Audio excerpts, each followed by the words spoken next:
అండి నేను మీ వైభవ్ నగర్ అమ్మాయి. కొంచెం మంది కామెంట్స్ అయితే చాలా బ్యాడ్ గా అయితే పెడుతున్నారండి. నీ కడుపు చూస్తే కడుపులో ట్విన్స్ ఉన్నట్టు తొట్టిలా ఉంది, ఎందుకు బేబీ వెయిట్ తక్కువ ఉందని వీడియోస్ కోసం అబద్ధాలు చెప్తున్నావని నాకైతే బ్యాడ్ కామెంట్స్ అయితే పెడుతున్నారు. వీడియోస్ కోసం నా కడుపులో ఉండే బిడ్డపై అబద్ధం చెప్పే అంత చీప్ మెంటాలిటీ అయితే నాది కాదు. అట్లాంటి ట్రిక్స్ కూడా నేనైతే ఆ ట్రిక్ చేయను.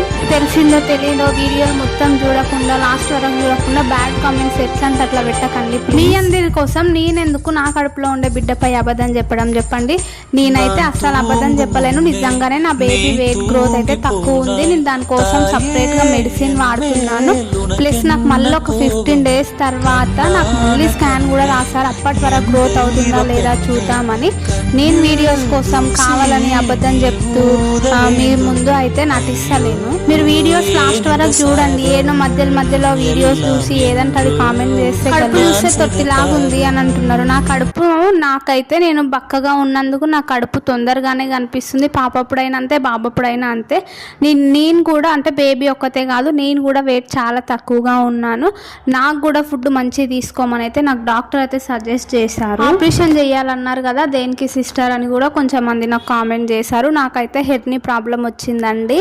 అంటే పాపప్పుడు కూడా డెలివరీలో హెర్నీ వచ్చింది, కాకపోతే ఆఫ్టర్ డెలివరీ తర్వాత తగ్గిపోయింది. మళ్ళీ ఇప్పుడు హెర్నీ ప్రాబ్లం వచ్చింది. ఇప్పుడు ఇంకా ఎక్కువ ప్రాబ్లం అవుతుంది. అట్లా ఆపరేషన్ చేయాలి అని అయితే డాక్టర్ నాకు సజెస్ట్ చేశారు. వీడియోస్ కోసం అయితే నేనైతే నా కడుపులో ఉండే బిడ్డ కోసం ఎటువంటి అబద్ధం ఆడట్లేదు. ప్లీజ్ మీరు బ్యాడ్ కామెంట్స్ కూడా పెట్టకండి. ఖచ్చితంగా తెలుసుకొని మీరు కామెంట్ పెట్టండి. నేను సోషల్ మీడియాలో వీడియోస్ పెడుతున్నప్పుడు మీరు కామెంట్ చేసే రైట్ మీకు ఉంటుంది, కానీ తెలుసుకొని కామెంట్ చేయండి. Thank you.